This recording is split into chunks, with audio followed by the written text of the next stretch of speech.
Jungkook effect strikes again? Why a simple ticket deadline for BTS? ARIRANG.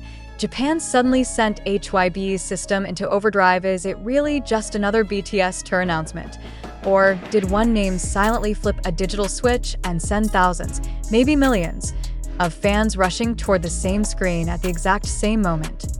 When HYB Japan quietly reminded fans that the priority ticket lottery deadline for BTS World Tour, ARIRANG, in Japan would close on January 29, 2026, something strange happened. Traffic surged, pages lagged, fans panicked, timelines exploded, and a familiar phrase resurfaced across global fan communities with unsettling confidence. This is not just BTS. This is the Jungkook effect. So, what exactly happened in the final hours before the deadline?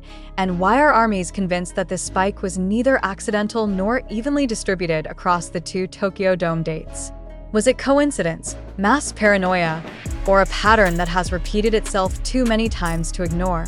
Let's slow the moment down and look carefully at the sequence of events, because what unfolded around this deadline says far more about Jungkook's gravity, BTS's post-hiatus power, and the psychology of modern fandom than a simple ticket registration ever should. On January 28, 2026, through BTS's official Japanese channels, HYB Japan issued a reminder that felt routine on the surface. The message was short, urgent, and polite, urging members of the BTS Japan official fan club to complete their priority lottery registration before 23:59 Japan Standard Time on January 29. A standard warning followed. Heavy traffic may occur near the deadline, so fans should register early via the official site, HYB Japan Events. Nothing about the wording suggested chaos. Nothing hinted at controversy. Yet within hours, fans across Japan, Korea, Southeast Asia, the United States, and Europe began reporting unusually slow access times, frozen pages, and repeated refresh loops. Some claimed the site momentarily failed to load during peak evening hours. Others said confirmation pages took far longer than expected. Screenshots circulated rapidly, accompanied by the same question phrased dozens of different ways. Why does this feel bigger than usual? The ARIRANG tour itself is already historic. It marks BTS's long-awaited return to the global stage after a period dominated by solo projects and staggered military service schedules. The symbolism is heavy. ARIRANG, a traditional Korean folk song, has been reimagined as the thematic spine of the tour, signaling not just reunion but cultural declaration. Japan, as one of BTS's most loyal and lucrative markets, was always expected to be intense. Tokyo Dome, an iconic venue synonymous with career-defining performances, was always going to be ground zeroed, and yet, fans insist this moment felt different. 2 dates were announced for Tokyo Dome: Friday, April 17, 2026 at 18:30 and Saturday, April 18, 2026 at 1500 hours. Both dates offered identical ticket categories. VIP seats priced at 45,000 yen with exclusive perks, SS seats at 35,000 yen, and S seats at 25,000 yen. Both required strict eligibility, with VIP tickets limited to verified fan club members only. Both were subject to Japan's notoriously rigid lottery system, with no cancellations, no transfers, and a maximum of 2 tickets per person per show. On paper, everything was balanced, but online, fans were dissecting something else entirely. Almost immediately, speculation focused on one detail: the belief that Jungkook would receive a more prominent solo segment on one of the Tokyo Dome dates. No official setlist was released. No confirmation was given by HYB.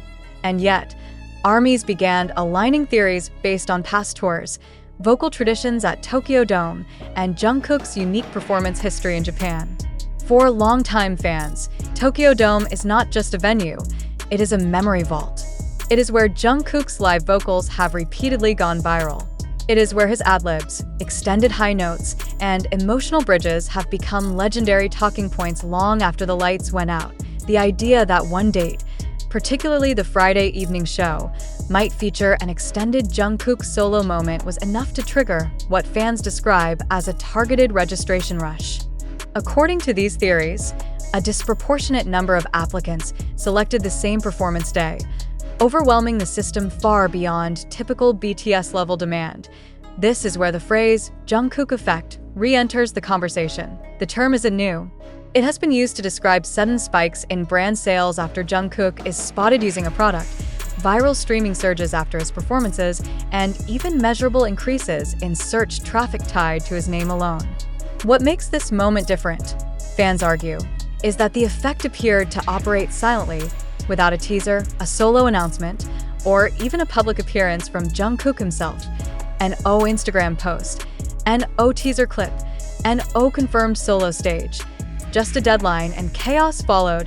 HYB Japan had anticipated congestion, as evidenced by their preemptive warning. But ARMYs insist the scale felt abnormal even by BTS standards. Many pointed out that previous Japanese lottery deadlines, including those during BTS's peak pre-hiatus era, rarely generated this level of panic so early in the process. Others noted that social media discussion during the final 24 hours skewed heavily toward Jungkook-specific keywords, even though the tour is a full-group event featuring RM, Jin, Suga, J-Hope, Jimin, V, and Jungkook equally. Why would a group known for its collective power suddenly trigger such individual-focused behavior? Some fans believe the answer lies in timing.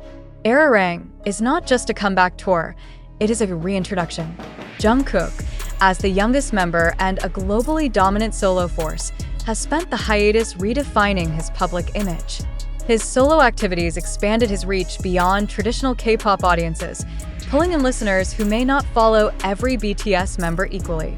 For these fans, Tokyo Dome represents their first chance to witness Jungkook live within the BTS framework, blending his solo-era confidence with the group's emotional legacy. Others point to Japan itself. Jungkook's popularity in Japan has long been considered exceptional, even within BTS. From chart performance to broadcast reactions, his name consistently trends independently.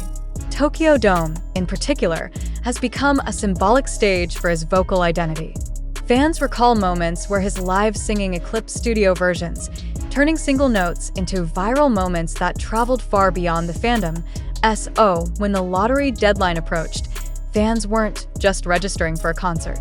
They were chasing a possibility, and possibility, in fandom economics, is often more powerful than confirmation. The structure of the lottery only intensified the pressure. Results will not be announced until February 6, 2026, with payments due between February 6th and February 9th through Lawson or mini-stop outlets in Japan. Until then, every registrant is suspended in uncertainty. There is no guarantee, no priority beyond membership status, no way to adjust choices once submitted. That uncertainty fuels behavior. Fans don't want to miss the right date. They don't want to gamble incorrectly. And when rumors converge on one member, especially one with Jungkook's pull, the system absorbs that anxiety all at once. HYB Japan has not commented on whether the site experienced record-breaking traffic. No official metrics have been released. Yet the absence of denial has only fueled speculation. Fans argue that companies rarely acknowledge system strain unless it leads to failure. The fact that warnings were repeated and that fans widely reported delays is seen as indirect confirmation that the surge exceeded expectations. The rules surrounding the concert further heighten the stakes. Strict anti-resale policies mean that losing the lottery is final. Random ID checks at the venue, bans on unauthorized recording devices, and the requirement to present valid digital membership credentials leave no room for workaround strategies. This is not a market where fans can figure it out later. You either win or you don't. And so, in the final hours before the deadline, thousands of fans hovered over the same page, asking the same unspoken question: what if this is the night Jungkook owns Tokyo Dome again? This emotional concentration is what fans believe caused the unusual traffic spike. Not general interest, not casual listeners, but a focused wave of highly motivated registrants, many of whom were willing to pay premium VIP prices for a specific experience they believed might happen only once. It's important to note that BTS themselves have remained silent throughout the speculation.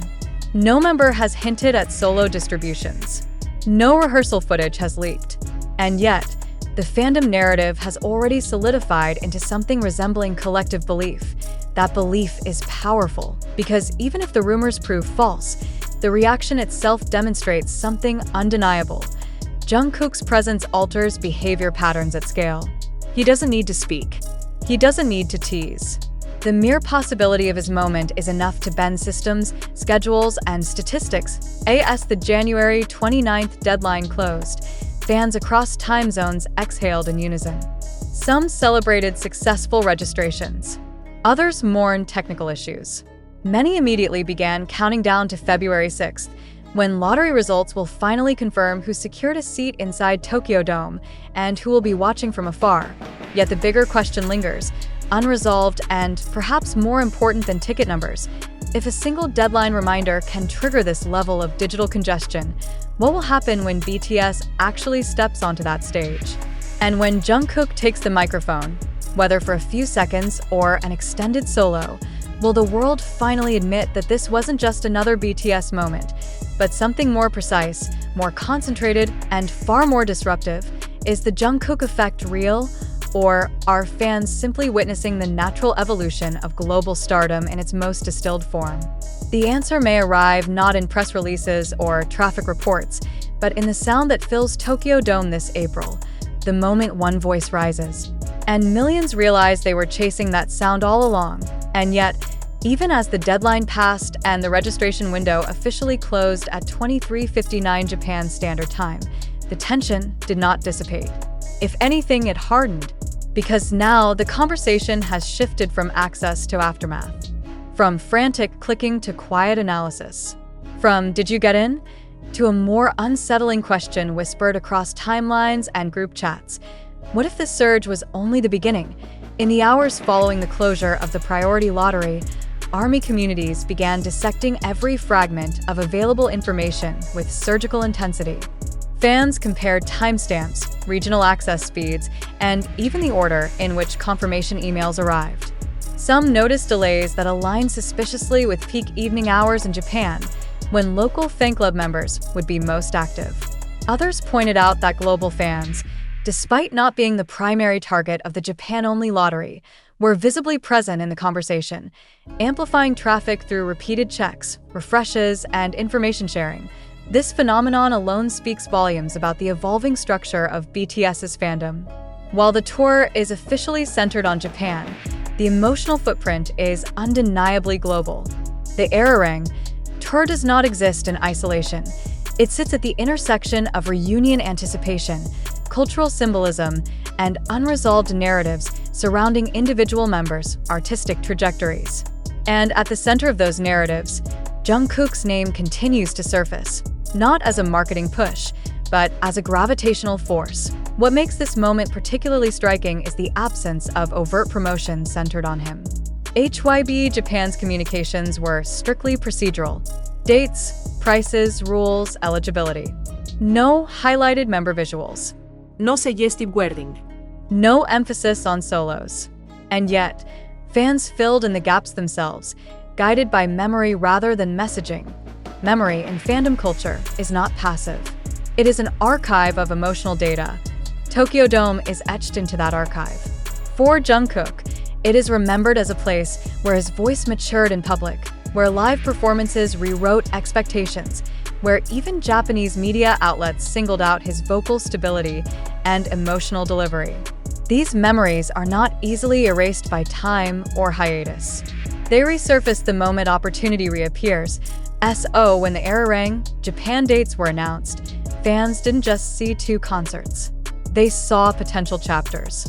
And chapters, unlike dates, invite interpretation. One theory that gained traction suggested that the Friday evening show, April 17th, might carry greater narrative weight. Evening concerts at Tokyo Dome have historically been associated with dramatic setlist climaxes. Fans speculated that if HYB were to test a particular arrangement, debut a rearranged vocal segment, or allow a member to linger longer on stage, it would happen there. Again, none of this is confirmed. But confirmation is not the currency of fandom. Belief is, and belief moves traffic. Another layer fueling the surge was the structure of the VIP experience itself. At 45,000 yen, VIP seats are not just about proximity. They come with exclusive original items and priority entry, signaling status and intimacy within the concert hierarchy.